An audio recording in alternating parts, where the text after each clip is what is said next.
The summer of 1945 arrived. War in Europe had finally ceased, but in the Pacific, battle still raged fiercely. Japan continued to fight with grim determination. America held a new secret power. The Manhattan Project had reached its conclusion. Its creation was a truly fearsome weapon. The world was on the brink of profound change. August 6, 1945, a date etched in history. A B-29 bomber soared through the morning sky. Its name was the Enola Gay. Its designated target, the city of Hiroshima. It carried a single, powerful bomb called Little Boy. Below, an entire city was unsuspecting. Life went on, as it always had. Few knew what the new day would bring. The bomb detonated high above the city. First, there was a silent, blinding flash of light. Then, an immense wave of destructive power. An entire city was altered in mere moments. Intense heat, a powerful blast, invisible radiation. This was something new to warfare. This was the terrifying power of the atom. A new kind of destruction was unleashed. Only 3 days passed in uneasy silence. Then, on August the 9th, 1945, another bomber took flight. Its primary target had been the city of Kokura. However, thick clouds obscured that city from view. Nagasaki, an industrial port, became the new mark. This second aircraft carried a bomb named Fat Man. Another city was soon to face atomic devastation. The world would witness this horror once more. Hiroshima was instantly, horrifically transformed. Familiar buildings turned to scattered dust and debris.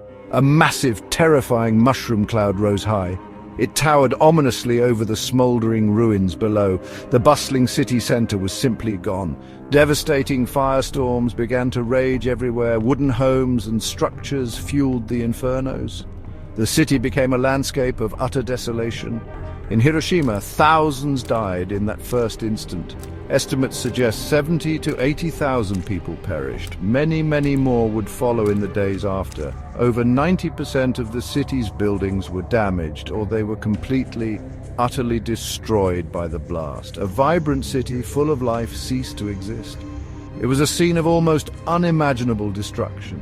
The scale of loss was staggering to comprehend. Nagasaki then faced its own terrible doom. The Fat Man bomb exploded over the Urakami Valley. The city's hilly terrain contained some of the blast. This offered slight protection to some areas, but the destruction was still vast and horrifying. It was another scene of profound human tragedy. The city's important industrial areas were hit hard. Factories and homes were equally consumed. Nagasaki, too, lost many thousands of lives. Around 40,000 people died almost immediately. Thousands more were grievously injured by the explosion. The city was crippled, its infrastructure shattered. 2 bombs had fallen, 2 cities were devastated. The world watched and began to understand. The nature of warfare had changed forever. A new, terrible weapon was now a reality. The people caught in the blast suffered terribly. Unimaginable burns covered their bodies instantly. Eerie shadows of people were imprinted on walls. A strange, dark black rain began to fall. This rain was dangerously radioactive, a new poison.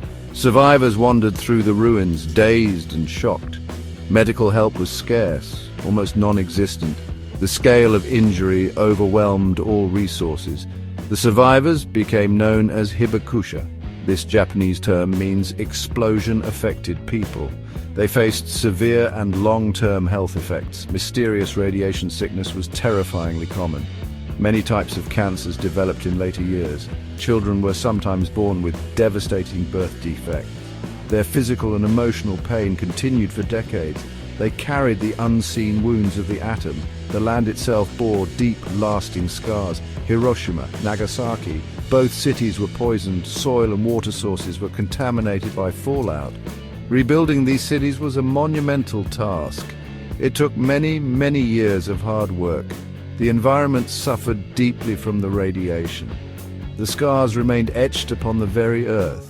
Nature, too, was a victim of this new war. Psychological wounds also ran incredibly deep. Hibakusha often faced social stigma and discrimination. Many had lost their entire families, their homes, The trauma of what they witnessed was immense. Their memories were a constant heavy burden. They carried the story of the atomic bombings. Their testimonies became a plea for peace. They hoped no one else would suffer as they did. The nation of Japan was profoundly shaken. 2 of its cities had been instantly destroyed. The Soviet Union also declared war on Japan. Emperor Hirohito made a momentous decision. On August 15, 1945, he announced Japan's surrender. The long and brutal Second World War finally ended. A new chapter in world history was beginning. But it started under a dark, ominous cloud. The entire world now knew the truth. Nuclear power was a terrifying new reality. Its almost unbelievable destructive force was clear. A new era had suddenly starkly begun. It was called the Atomic Age. This age brought with it profound fear. It brought a deep and lasting uncertainty. Humanity had unlocked a dangerous power. Difficult questions arose almost immediately. Was the use of these bombs truly necessary? Was it a moral act in a desperate war? This intense debate continues even to this day. Such immense power brings great solemn responsibility. Humanity had to reflect deeply and carefully on what it had created and how to control it. The future of the world seemed to hang in the balance. Hiroshima and Nagasaki stand as solemn warnings. Their tragic story must always be remembered and told. Such widespread devastation cannot be allowed to happen again. We, as a global community, must choose peace. We must work tirelessly to prevent nuclear war. This is the enduring lesson from those august days, a lesson for all people, for all time. The call for never again echoes still.